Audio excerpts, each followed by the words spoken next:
Price Lord brothers and sisters. இந்த அனுபவம் எல்லாருக்குமே இருக்கும்.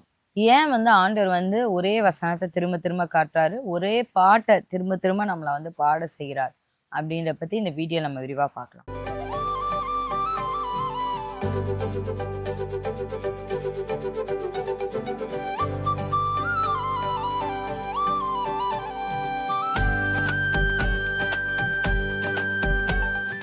நம்ம கிறிஸ்தவ வாழ்க்கையில பாத்தீங்கன்னா ஒரு சில நேரம் நம்மளே அந்த ஒரு சில வசனத்தை நம்ம ஸ்கிப் பண்ணலாம்னு நினைப்போம். ஆனா ஆண்டவர் அதே வசனத்தை திருப்பி திருப்பி காட்டுவார். அதை எதுக்கு அப்படின்றத நம்ம பார்க்க போறோம். முதலாவது வசனத்தை ஏன் ஆண்டவர் திரும்ப திரும்ப நம்ம காட்டுறாரு அப்படின்னா, அந்த வசனத்துல நம்ம தியானிக்க சொல்றாரு அப்படின்னு அர்த்தம். அதுல இருந்து ஒரு ஊற்று புறப்படும். இப்ப நீங்க ஒரே பிளேஸ்ல நீங்க தோண்டிக்கிட்டே இருங்களேன். அந்த காலத்துல ஊற்று வருதா அப்படின்னா ஒரே பிளேஸ்ல தான் தோண்டுவாங்க. இப்போ உங்களுக்கு கிணறு தோண்டாங்கன்னா இங்க ஒரு குத்து, அங்க ஒரு குத்து, அங்க ஒரு குத்துனா கிணறு தண்ணி வராது. அந்த ஒரே பிளேஸ்லயே ஆழமா தோண்டும் போது அந்த நீர் ஊற்று புறப்படும். அந்த ஒரு ரெவலேஷன் நமக்கு வரும். ஸோ இன்னைக்கு வெளிப்பாடு எனக்கு வேணும், நான் என்ன செய்யணும், அடுத்து என் லைஃப் எப்படி மாறும், என் ஃபியூச்சர் எப்படி மாறும், என் பிள்ளைங்களுடைய வாழ்க்கை எப்படி மாறும், இந்த மாதிரி நிறைய கொஸ்டின்ஸ் இருக்கும் உங்களுக்குள்ள. நான் அடுத்து என்ன தொழில் பண்ணணும், நான் யாரை திருமணம் பண்ணணும், இந்த மாதிரி நிறைய கேள்விகள் இருக்கும். ஆண்டவர் உங்களுக்கு ஒரு வசனத்தை திரும்ப திரும்ப காமிக்கிறார்னா அந்த வசனத்துக்குள்ளதான் ஒரு நீரூற்று இருக்குன்னு அர்த்தம். நீங்க அதையவே நீங்க ஆழமா தோண்டணும். லேசா தோண்டிட்டு விட்டுட்டோம் அப்படின்னா எதுலையுமே ஊற்று வராது. அது ஆழமா தோண்டிட்டே இருக்கும் போதுதான் புதையலை பாருங்களேன். அதனாலதான் நீதிமொழியில நம்ம பார்ப்போம், ஞானத்தை புதையலை போல தேடுன்னு சொல்லி இருக்கு. ஆமா, நம்ம வசனத்தையும் நம்ம அப்படிதான் ஒரு வசனத்தை ஆண்டவர் திருப்பி திருப்பி காட்டுறாரு அப்படின்னா அந்த வசனம் என்ன சொல்ல வருது, ஏன் ஆண்டவர் எனக்கு திருப்பி திருப்பி இதை காட்டுறாரு. நான் சர்ச்சுக்கு போனாலும் அதே வசனத்தை பேசுறாங்க. நிறைய பேர் சொல்லுவாங்க, நான் சர்ச்சுக்கு எங்க திரும்பினாலும் எனக்கு அதே வசனம் தான் இருக்கு அப்படின்னு. அப்ப ஆண்டவர் அந்த வசனத்தினுடைய அடி ஆழத்தை உங்களை ருசிக்க சொல்லுகிறார்னு அர்த்தம். கர்த்தர் நல்லவர் என்பதை ருசித்து பாருங்கள். நம்ம அரைகுறையா சாப்பிட்றதுக்கும் நல்லா ருசிச்சு மென்னு சாப்பிட்றதுக்குமே ரொம்ப டிஃபரன்ஸ் இருக்கு. ஸோ மெடிடேஷன்ன்றது ரொம்ப ரொம்ப முக்கியம் நம்ம கிறிஸ்தவ வாழ்க்கையில. சங்கீதம் 39:3 இருக்கு, என் இருதயம் எனக்குள்ளே அனல் கொண்டது. பாருங்க, இருதயம் அவருக்குள்ளேயே ஒரு அனல் ஆச்சாம், ஃபயர் வந்துச்சு. நான் தியானிக்கையில் அக்கினி மூண்டது, அப்பொழுது என் நாவினால் விண்ணப்பம் செய்தேன். அவர் தியானிக்கும் போது ஒரு பிரேயர் பாயிண்ட் அவர் கிடைக்குது. நம்ம சில நேரம் நம்ம எதுக்காக நம்ம ஜெபிக்க நம்ம தெரியாது. ஆனா ஆண்டவர் வசனத்தை சொல்லும் போது அந்த வசனத்தையே தியானிக்கும் போது நீ இதுக்காக தான் ஜெபிக்கணும்பா, அந்த பிரேயர் பாயிண்டே அதுலதான் உருவாகும். நம்ம அந்த சீசனுக்கான பிரேயர் பாயிண்டே அதுலதான் உருவாகும். ஸோ அதனால ஆண்டவர் ஒரு வசனத்தை கொடுத்துட்டே இருந்தான்னா அதை இக்னோர் பண்ணாதீங்க, அதை மெடிடேட் பண்ணுங்க. ரெண்டாவது பார்த்தோம் அப்படின்னா, இந்த வசனத்திலேயே அவர் தியானிக்கும் போது ஒரு அக்கினி வருதான். அவருக்கு பாருங்களேன், தியானிக்கையில் அக்கினி மூண்டது அப்படின்னு சொல்றாரு. அப்போ நம்ம எப்பெல்லாம் நம்ம வேதத்தை உட்காந்து நம்ம தியானிக்கிறோமோ அப்போ நம்மளை சுத்தி ஒரு அக்கினி மயமான ஒரு இது நம்மகிட்ட அந்த ஒரு ப்ரெசன்ஸ் நம்ம ஃபீல் பண்ணலாம். ஏன் அப்படின்னா, நம்ம ரீட் பண்றதுக்கும் மெடிடேட் பண்றதுக்கும் நம்ம ரீடிங் இந்த லெவல்ல இருக்குன்னு வச்சுக்கோங்களேன். நம்ம ஐல இருந்தோ இல்ல நம்ம இதோ மெடிடேஷன் நம்ம இதை விட அடுத்த ஒரு லேயருக்கு ஒரு லெவலுக்கு நம்ம உள்ள போறோம். அப்படிங்கும் போது வேற ஒரு ஜோனுக்குள்ள உள்ள போறோம்னு வைங்க, வேற ஒரு அத்தியாயத்துக்குள்ள உள்ள போறோம்னு வச்சுக்கோங்களேன். வேற இதுக்குள்ள போகும்போது அப்ப நம்ம அதனுடைய அந்த வைபை நம்ம இது பண்ணுவோம். அப்போ எப்பெல்லாம் நம்ம தியானிக்கும் போது அப்பப்பெல்லாம் நமக்கு அந்த அக்கினி நம்ம மூடுது. அந்த அக்கினி என்ன பண்ணும் அப்படின்னா, நம்மகிட்ட இருக்குதான அசுத்தங்கள் எல்லாம் சுத்திகரிச்சு நமக்கு ஒரு நல்ல ஒரு சுத்த இருதயம், ஒரு அன்பான ஒரு இருதயம், நம்மள அந்த அக்கினி அக்கினி என்ன பண்ணும், என்ன பண்ணும், சும்மாவா நிற்கும் இல்ல. அக்கினி கெட்டதெல்லாம் எடுத்து போட்டு நல்ல ஒரு சுத்தமான இதை நமக்கு ப்ரொடியூஸ் பண்ணி கொடுக்கும். அதுதான் இந்த அக்கினியோட ஒரு பவர். ஸோ நம்ம எப்பப்பெல்லாம் மெடிடேட் பண்ணுவோமோ மெடிடேஷன் தான் ஹீட் அந்த அக்கினியை ப்ரொடியூஸ் பண்ணும். அதனால நீங்க ஒரு நல்ல ஒரு சுத்த இருதயம், ஒரு அன்பான ஒரு இருதயம்லாம் உங்களுக்கு வேணும் அப்படின்னா வேதத்துல உட்கார்ந்து நல்லா மெடிடேட் பண்ணுங்க. இல்லை அப்படின்னா நம்ம யதார்த்தமா உட்காரலாம், ஆண்டவர் உங்களுக்கு ஏதாச்சும் வெளிப்படுத்தி கொடுத்து உட்கார சொல்ற நேரம் அதையாச்சும் நம்ம உட்காந்து மெடிடேட் பண்ணணும். நம்ம நிறைய நாள் கேட்டே இருப்போம், ஆண்டவரே என்கிட்ட உங்களுக்கு பிடிக்காத என்ன இருக்கு, என்ன தவறுனாலும் எனக்கு அந்த ஆசீர்வாதம் கிடைக்கல அப்படின்னு நம்ம கேட்போம். ஆனா அதுக்குதான் ஆண்டவர் அந்த வசனத்தை கொடுப்பார். ஆனா அந்த வசனத்தை நம்ம தியானிக்காம வச்சிருக்கோம். ஸோ அதுலதான் அந்த மறைப்பொருள் இருக்கு. நம்மள மாதிரி ஆண்டவர் பேச மாட்டார். நீ இப்படிதான் இருக்க, உன் கேரக்டர் மாத்து, நீ இந்த கேரக்டரை மாத்திட்டேன்னா நான் உனக்கு இந்த ஆசீர்வாதம் தர்றேன், அந்த ஃபார்முலாலாம் கிடையாது ஆண்டவர்கிட்ட. அவர் என்னைக்குமே மறைப்பொருளாதான் ஒரு விஷயத்த நம்மகிட்ட சொல்லுவார். அந்த மெடிடேஷனுமே ஆண்டவர் நம்மகிட்ட பேசுறதான ஒரு கம்யூனிகேஷன் மோடு தான். இன்னும் கொஞ்சம் ஆழமா உட்காந்து நம்ம எப்படி நம்ம இங்க பக்கத்துல உட்காந்து பேசணும்னு நம்ம ஆண்டர்ட்ட நம்ம நினைப்போம். ஆனா ஆண்டவர் அந்த ஜோனுக்கு நான் உனக்கு நானே பக்கத்துல உட்காந்து பேசினேன், அந்த இடத்துக்கு நம்ம போகணும். அப்பதான் ஆண்டவர் நமக்கு என்ன சொல்ல வராரு அப்படிங்கறத நம்ம தத்ரூபமா நம்ம இது பண்ணுவோம். நம்ம இன்னைக்கு நிறைய நேரம் ஆண்டவர் என்கிட்ட பேச மாட்டேங்கிறாரு, எனக்கு என்ன சொல்ல வராரு எனக்கு புரிய மாட்டேங்குதுன்னா நம்ம அந்த மெடிடேஷன் அந்த இதுக்குள்ளேயே நம்ம போறதே இல்லை. அவர் அவர் பேச வர்றத நம்ம கிளியரா புரிஞ்சுக்கிற அந்த இடத்துக்கே நம்ம போறது இல்ல. அதனால இந்த காலத்துல ஆண்டவர் உங்களுக்கு திருப்பி திருப்பி காண்பிக்கிற அந்த வசனத்தை கண்டுகொள்ளாம விட்டுறாதீங்க. அதை நல்லா வந்து இது பண்ணுங்க. சில டைம் ஆண்டவர் அடிக்கடி அதை தர்ற காரணம் நம்ம வந்து ஃபர்ஸ்ட் டைம் அவர் பண்ணப்ப நீங்க சரியா கவனிக்கல, செகண்ட் டைமும் அவர் தராரு, நீங்க அதை அசால்ட்டா இருக்கீங்கன்னு அர்த்தம், மூணாவது டைமும் தராரு, நீங்க அப்பயும் கண்டுக்கல. ஆண்டவர் ஒரு வார்னிங் மாதிரி சொல்லிட்டே இருக்காரு, நான் உன்கிட்ட இந்த வசனத்தை காமிச்சிட்டே இருக்கேன், ஆனா நீ இதை மெடிடேட் பண்ணாமே இருக்க அப்படின்றதுக்காக நமக்கு வந்து அதுதான் ஆண்டவருடைய அர்த்தம். அதனுடைய அர்த்தம் அதான். அதுக்கடுத்து மூணாவதா பார்த்தோம் அப்படின்னா, ஆண்டவர் வந்து ஒரு சீசனுக்கு வந்து ஒரு சாங் நமக்கு வந்து அது அந்த சாங் தான் நமக்கு வந்து ரிப்பீட்டடா வரும். அது அந்த ஒரு 1 வீக் டைமோ அந்த ஒரு 10 டேஸ் டைமோ அது வந்து சலிக்காம நம்ம வந்து அதை கேட்போம். அது என்ன பாட்டா வேணாலும் இருக்கலாம், பழைய பாட்டோ புது பாட்டோ ஏற்கனவே தெரிஞ்ச பாட்டோ இல்ல புதுசா கத்துக்கிற பாட்டோ, ஆனா அது நம்ம மைண்ட்ல வந்து எப்பயுமே ஓடிக்கிட்டே இருக்க மாதிரி இருக்கும். ஏன் அப்படின்னா அதுலதான் ஆண்டவர் ஒரு ரேமா வார்த்தை, இந்த வாரத்துல எனக்கு அந்த பாட்டு தான் ஆண்டவர் தந்திருக்காருன்னா அந்த பாட்டையே திரும்ப திரும்ப நீங்க பாடுங்க, அது உங்களுக்கு ஒரு ஊற்றாய் வந்து வரும். அதுல ஒரு ரெவலேஷன், உங்க கண் திறக்கப்படும். அந்த இடத்துல உங்க கண் வந்து திறக்கப்படும். அப்படிதான் நம்ம சொல்ல முடியும். இப்ப எங்க சபைகள்லயுமே நாங்க வந்து ஒரு சில நேரம் பாத்தீங்கன்னா அந்த ஒரே பாட்டை வந்து மக்களே சலிச்சு போற அளவுக்கு அதை பாடிடுவோம். ஏன்னா ஆண்டவர் வந்து என்ன சொல்ல வர்றாருன்னா, அங்க வந்திருக்கிற எல்லா ஜனங்களுமே அந்த பாட்டை வந்து அந்த பாட்டினுடைய இதை வந்து அந்த ரேமா வேர்டை வந்து வாங்கிக்கணும். ஒரு ஆள் கூட அதை மிஸ் பண்ணிடக்கூடாது அப்படின்றத ஆண்டவர் வந்து விருப்பப்படுவார். அதனால நாங்க ஒரு சில நேரம் வந்து ஒரே பாட்டை திருப்பி அந்த சீசனுக்கு அந்த பாட்டு தான் ஆண்டவர் தந்திருக்காருன்னா அதை நாங்க ஓயாம அந்த இடத்துல நாங்க பாடுவோம். இதே மாதிரி தான் வீட்டுக்குள்ளேயும் அப்படிதான். நீங்க ஆண்டவர் ஒன்ஸ் அவங்களுக்கு அந்த பாட்டை காமிக்கிறாரு, ஒரு சில லைன்ஸ் வந்து காமிக்கிறாருன்னா நீங்க தயவு செஞ்சு திரும்ப நீங்க வந்து பாடுங்க. சங்கீதத்திலே பார்த்தோம்னா சில வசனங்கள் வந்து ரிப்பீட்டடா வந்து இருக்கும்.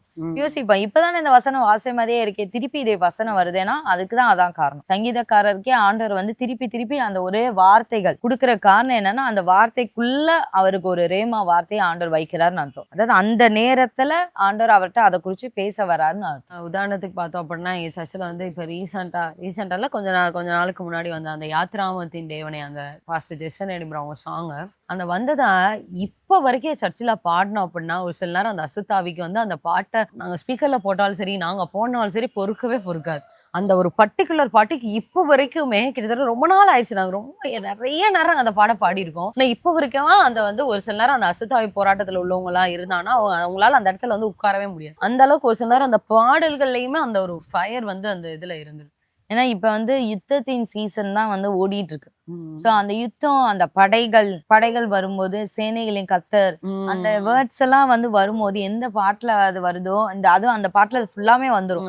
சோ அந்த பாட்டுக்கு ரொம்ப இப்ப ரீசெண்டா வந்த ஒரு பாட்டுல எதிரிகள் வந்து இது பண்ணும்போது அந்த செங்கடல், அந்த எதிரிகள் வரும்போது ஆண்டவர் நம்ம கண்ணை திறக்கிறது, அந்த இதெல்லாம் ரொம்ப அது வந்து எல்லாருடைய மனசுலயுமே ஒரு பெரிய தாக்கத்தை உண்டு பண்ணும். கண்டிப்பா. ஏன்னா அதை உண்மையா சொல்ல போனா சத்துருக்களே கண்டு பயப்படுதுன்னா பாத்துக்கோங்களேன் அது எந்த அளவுக்கு ஒரு ஆண்டவர் வந்து அதை வச்சுதான் ஆண்டவர் நம்ம கிட்ட பேச வராரு. ஓகே, நீ இந்த சீசன்ல நீங்க இப்படி இருக்கீங்க, இது உங்களுக்கு பூஸ்டப்பா இருக்கும், இந்த பாடு பாரு, நீ பாடினா சத்துருவே எந்த அளவுக்கு பயப்படுது பாருன்னு அந்த அளவுக்கு அந்த பவர்ஃபுல்லான ஒரு சாங். ஸோ அந்த மாதிரிதான் ஆண்டவர் வந்து பாடல் மூலயமா ஒருவேளை உங்களுடைய குடும்பத்துல நீங்க வந்து கண்ணுக்கு தெரிஞ்ச இன்னைக்கு வந்து சர்ச்சில் சத்துரு வந்து கத்துது, சத்துரும் கண்டுபிடிச்சுக்கலாம். ஒரு சில கண்ணுக்கே தெரியாத சத்துரு நம்ம வீட்டுல உட்காந்து இந்த பாடல் கேட்கும் போது அதோட அந்த ஹீட் தாங்காம அதுவே ஓடி போறதுக்கு வாய்ப்பு. அப்படிதான் சவுலுக்கெல்லாம் டெலிவரன்ஸ் ஆறது. தாவீது வந்து பாட்டு பாடி நம்ம என்ன நினைக்கிறோம், டெலிவரன்ஸ்னா பெரிய லெவல்ல பிரேயர் பண்ணி பயங்கரமா ஆண்டவரை உழுக்குனாதான் நமக்கு டெலிவரன்ஸ் கிடைக்கும்னு நினைக்கிறோம். அப்படி கிடையாது. டெலிவரன்ஸ்ல நிறைய வகைகள் இருக்கு. அதுல பாடல் வந்து ஒரு மிகப்பெரிய ஒரு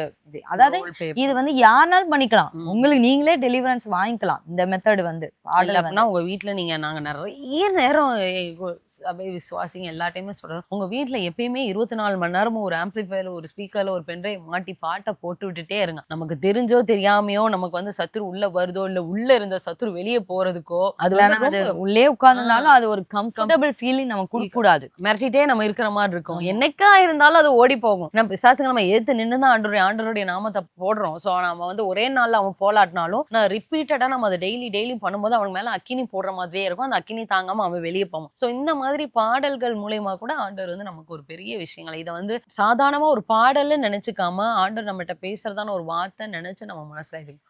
4வது பாயிண்ட் என்ன அப்படின்னா, ஆண்டவர் வந்து இன்னைக்கு நிறைய பேர் எப்படின்னா, ஆண்டவர் என்கிட்ட பக்கத்துல உட்கார்ந்து நேருக்கு நேரா இந்த மாதிரி வார்த்தை மூலியமா தான் பேசணும் அப்படின்னு நினைக்கிறேன். ஒரு சில நேரம் ஆண்டவர் வந்து பாடல்ல இருக்க ஒரு வார்த்தை வரி அந்த பாடல் மூலியமா கூட பேசினாலும் அதை சந்தோஷமா ஏத்துக்கிற மனப்பக்குவம் வந்து நமக்கு வேணும். இது ஆண்டவர் தான் பேசிக்கிறாருங்கிறதே நம்ம இது ஜஸ்ட் ஒரு பாடல், யாரோ பாடியிருக்காங்க, யாரோ எழுதியிருக்காங்க, அவங்களுக்கு ஆண்டவர் பேசுனது, ஆனா அந்த பாடல் ஏன் எனக்கு இப்ப பேசும் அப்படின்னு நம்ம நினைக்க கூடாது. இன்னைக்கு அவங்க எழுதியிருக்காங்கப்பா, பைபிள் உள்ளதை வச்சு அவங்க பார்த்து எழுதியிருக்காங்க, அது அவங்களுக்கு பேசினது லைன் எனக்கு கிடையாது அப்படின்னு நினைக்க கூடாது. ஆண்டவர் வந்து யாருக்கு பேசினதா இருந்தாலும், ஆனா அன்னைக்கு ஆண்டவர் அந்த வார்த்தை மூலமா உங்களை தேற்றாரு அப்படின்னா உங்ககிட்ட ஆண்டவர் அந்த பாடல் மூலமா டைரக்டா பேசுறான்னு அர்த்தம்.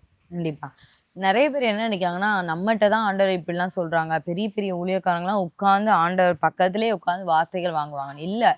அவங்க வந்து ஆண்டவர் எந்த மோட்ல பேசினாலுமே அதாவது ஏத்துக்கிற மனப்பக்குவத்துக்கு அவங்க வந்துட்டாங்க. நீங்க அவங்களுக்கு ஒரு வார்த்தை மூலம் பேசினாலும் இது கர்த்தர் மேல இருந்து பேசின வார்த்தை தான். ஒரு பாடல் வழியா பேசினாலும் அவங்க அதை ப்ராஃபட்டிக் வேர்டா தான் அவங்க எடுத்துக்குவாங்க. என் மகனே நீ எழுந்து போ அப்படின்னு ஒரு ப்ராஃபட்டிக் வேர்டு வந்தாதான் ப்ராஃபட்டிக் வேர்டுன்னு அவங்க ஏத்துக்க கிடையாது. நீங்க பெரிய பெரிய ப்ராஃபட்ஸ் எல்லாம் நீங்களே கூட யூடியூப்ல எடுத்து பாருங்களேன். அவங்க சொல்ற அட்வைஸ் வந்து இதுதான்.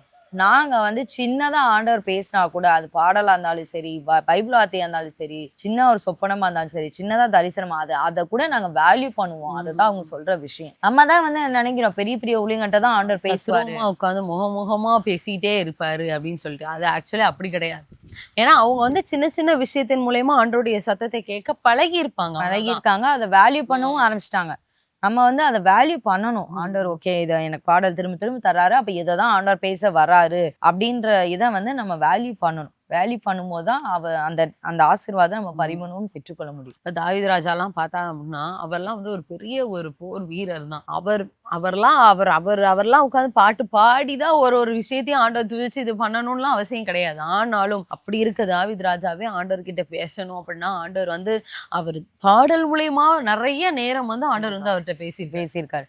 ஏன்னா ஒரு சில பேர் சொல்லுவாங்க நல்லா ப்ரேயர் பண்ணுவாங்க, எனக்கு ப்ரேயர்லாம் நல்லா பண்ணுவேன், பாட்டெல்லாம் பாட மாட்டேன்பாங்க. தயவு செஞ்சு அப்படி இருக்காதீங்க. ப்ரேயர் வாரியர் தான், ஆனா தாவீதை நினைச்சுக்கோங்க, அவர் வாரியர் தான். ஆனா பாருங்க அவரை கம்ஃபோர்ட் பண்ணது, அவரை ஆண்டவருக்குள்ள நெருக்கத்துக்கு கொண்டு போனது பாடல் தான். சோ நீங்க பிரேயர் வாரியர், நான் ஸ்ட்ராங்கா தான் இருப்பேன், நான் அந்த சாஃப்ட் லைஃப்க்கு வர மாட்டேன், இது பாடல்லாம் வந்து சாஃப்டானவங்களுக்கு தான் அப்படின்ற மாதிரி தயவு செஞ்சு ரொம்ப புது விசுவாசிங்களுக்கு தான் பாடல்கள். நம்ம வந்து முகமுகமா நம்ம பார்ப்போம், நம்ம ஆண்டவர்கிட்ட பயங்கரமா டீலிங்ல பேசிட்டு இருக்கோம், நேருக்கு நேரா நம்ம பைபிள் எடுத்து பைபிளை கூட தாண்டி இப்ப ஜபத்துல உட்காந்து ஆண்டவர் எனக்கு தத்துருவமா வருவார் இல்லைன்னு அதெல்லாம் தான். ஒரு பாடல் மூலியமா கூட சின்ன விஷயத்து மூலியமா கூட ஆண்டவர்கிட்ட நமக்கு ஒரு பெரிய பிரச்சனைக்கு ஒரு சொல்யூஷன் ஆர்டர் இருந்த ஒரு பாட்டுல வச்சிருப்பாரு. கண்டிப்பா அந்த நம்ம ஐடென்டிஃபை பண்ணி முக்கியமா ஆர்டர் தான் என்கிட்ட பேசுறாருங்கிற அந்த ஒரு நம்பிக்கை வந்து வரணும். நீங்க 1/2 மணி நேரம், நீங்க 1 மணி நேரம் ஒரு பாரத்தை எடுக்கணும், ஆண்டவர் உங்க இருதயத்துல ஒரு பாரத்தை எடுக்கணும்னு நீங்க நினைக்கிறீங்க. அந்த ஒரே மெத்தடை மட்டும் ஃபாலோ பண்ணாம ஜஸ்ட் ஒரு 2 சாங் ஆண்டவர் உங்களுக்கு தராரா, இல்ல 2 லைன் தராரா, அந்த 2 லைனை கூட பாடுங்களேன். அந்த நீங்க 1/2 மணி நேரம் ஜெர்மனி எடுக்கப்படாத பாரத்தை கூட ஆண்டவர் அந்த 2 லைன்ல எடுத்துரும்.